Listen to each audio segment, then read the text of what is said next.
This is the Engines of Our Ingenuity, made possible by the friends of KUHF Houston. Today, large numbers do some strange things. The University of Houston's College of Engineering presents this series about the machines that make our civilization run and the people whose ingenuity created them. In the field of statistical physics, we talk about the tyranny of large numbers.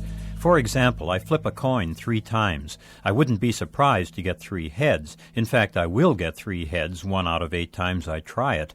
But if I flip a coin 1,000,000 times, I'm virtually certain to get 50% heads and 50% tails. The larger the population, the more consistently average is its behavior. Large numbers hold us in an iron hand. That tyranny of large numbers turns up again in our concept of beauty. Psychologists have shown that the face which at first glance we call beautiful is the most average face. That's the reason we can seldom remember who Miss America was last year. Here in Texas, we have a state lottery. That's a sophisticated means for increasing the tax burden on people who aren't very swift with numbers, and it's a strong reason for being math literate. To play, you choose 6 different numbers between 1 and 99. If those numbers are drawn, you win several $1,000,000. But since the lottery takes in far more money than it gives out, since the average prize is far less than the cost of playing, it's a bad bet. If I were going to play the lottery, I'd simply pick the numbers 1, 2, 3, 4, 5, and 6. They're easy to remember, and they're as likely as any other numbers to win. But it's on the molecular level that large numbers really take hold of us. The number of sodium chloride molecules in a grain of salt is like a 1 followed by 19 zeros. If it had a trace element in it, say 1 part in a trillion, that grain of salt would still hold 10 million molecules of the trace alone.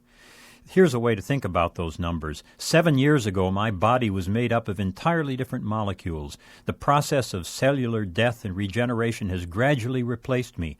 That vast number of old molecules has reacted, turned into water and CO2, been reprocessed by plants, and stirred back into the biosphere. By now, I'm all around you. I'm growing in your window planter. I'm in your soup. You breathe me out, and I breathe you in. You and I were made of so many molecules 7 years ago that we're everywhere on Earth today. We occupy almost every ounce of water and every puff of air. I can't help but think when I see people making ceremony of scattering ashes that the cremated loved one is spreading through the biosphere while those few inorganic fragments represent almost nothing of she who was. The perceived world is statistical tyranny. Solidity is an illusion born of large numbers. So is time. But come back a moment to that matter of beauty being a statistical illusion. Thoreau called beauty a moral test, and in that he offers a way out from under tyranny, a ray of hope. He reminds us that we're still responsible for how we perceive reality and what we do with it. I'm John Lienhardt at the University of Houston, where we're interested in the way inventive minds work.